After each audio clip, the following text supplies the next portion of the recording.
We're going to be removing the oil pan on this 2002 Ford Windstar. I'll show you some of the things that I've removed. I've got the starter out. I went ahead and took this exhaust right here loose. There's a couple of bolts there, and these around here are 8 millimeters, and there are two, I believe here, that are 13 on each side of this that we're going to be taking loose as well. So the first thing we're going to do is just get started taking all of these 13 millimeters out of the way. Alright, now I was able to get all these out with just a short extension. I used my pneumatic to get them out. All of these small bolts are 8 millimeter headed bolts, and they're the same length except for the two that are right here in between the transmission. You can see that right there. Those are a little bit longer than the other ones. And the only other bolts I removed is these 13 millimeters that go on each side here. And now this thing is completely loose. Now it's going to be siliconed on here, so it's not just going to fall off. You're going to have to take a rubber mallet and kind of tap it around a little bit to get it loose. And I guess I didn't mention why I'm removing this is because it's cracked. I guess it's been hit or they run over something in several places. There's impact here, and it's actually leaking right now. So this oil pan's no good. I've got another one that's used, and I'm cleaning it up and getting it ready to go back on here. So we're just going to go ahead and tap this with a mallet and get this ready to come off. The next thing I had to do to get this pan down, there's two motor mounts, one up here towards the front of the engine and one in the rear, and I had to take those out. And what I did is I used my lift, my cherry picker, to pull this engine up just a little bit, and it wasn't much, like maybe a few inches, because it was just catching a little bit as I was pulling it out the back. So I pulled it up just a little bit, and I was able to slide it out of there no problem. So go ahead and plan on, along with removing the starter and the dust shield around that, and then this front exhaust needs to come down, and then hook your lift or get a jack under it and position it to where you can jack the engine up just a few inches after you take those motor mounts over here, those two motor mounts loose, and that'll give you the room to slide this thing out and be able to get your other oil pan back in. Okay, this is the replacement pan that I'm going to be putting on here. All I've done is cleaned it up with some degreaser, and I took a wire wheel and I just went all around this surface here, just getting all that old gasket off. And now I'm just going to go about cleaning the block underneath next. Okay, I've just got through cleaning the block up here, and this is going to be the least fun part of it.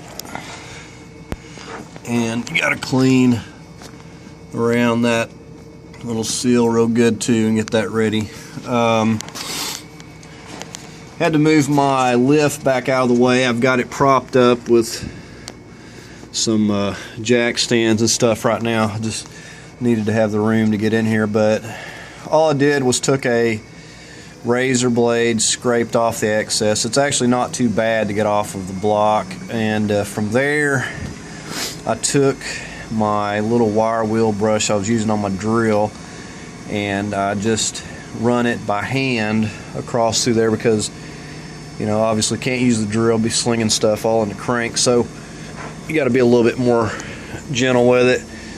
And this surface right over here, because it's the aluminum, is a little bit harder to clean off. But after I got that all cleaned down nice and shiny, I took my brake cleaner and several clean rags and just kept going over it until it was absolutely clean and I'm not going to have any trouble with this sticking. And I've done the same thing with my oil pan over here. I've already used brake cleaner. So what I'm going to do is I've got some gasket maker and we're just going to use that. We're going to go all around this thing and try to set it back up in there. Okay, and we've got our good bead of silicone all around this thing, and I used some ultra gray. That's what I had handy, and I think it'll work real nicely on here. So now for the fun part of trying to get this thing set in place. Okay, I've got my pan back in here and I've got all 13 of the small bolts, and I just finger tighten this one and this one right over here. Just kind of got them finger tightened in there. All these little small bolts are just hand tightened. They're not very tight. If you tighten those down and torque them down, it's probably going to leak because it's just going to squeeze all of your silicone out. So you'll want to let that set for about 24 hours. I usually allow or so, or give or take. And now one thing that I didn't anticipate when putting this back in here, let me move, kind of give you an idea. This pipe here was in the way, and it was fine taking it out, but I either should have raised my engine up a lot higher and blocked it up, or it wouldn't be a bad idea to just take this exhaust loose here and back there and just take the section down there and just take this exhaust out of the way. There's only a couple of bolts. You take this front exhaust and this back one, and it wouldn't have been much harder just to take that section right back there that you see, just taking that whole thing out of the way. Just putting this, once you got the silicone on, you have to be very delicate in getting it in there, and I had trouble because of the room, and I wound up bumping it in a few places, and I'm hoping that I'm okay, but if I have any trouble, I'll have to take it out and redo it, and I'll definitely be taking this exhaust just out of my way because it's just really hard to work that in there and be careful and not bump the silicone, but I think it's going to be all right. Other than that, it's not really too bad. Just time consuming, and definitely want to take your time with it, but we got it in there and we're going to let it set up, like I say, for 24 hours or so, and then we'll get some oil in it and check it out. Okay, we're back here today. We've waited a full 24 hours before tightening this oil pan down. I'm just going to be tightening all of these to 108 inch-pounds, and we're going to be all done with this.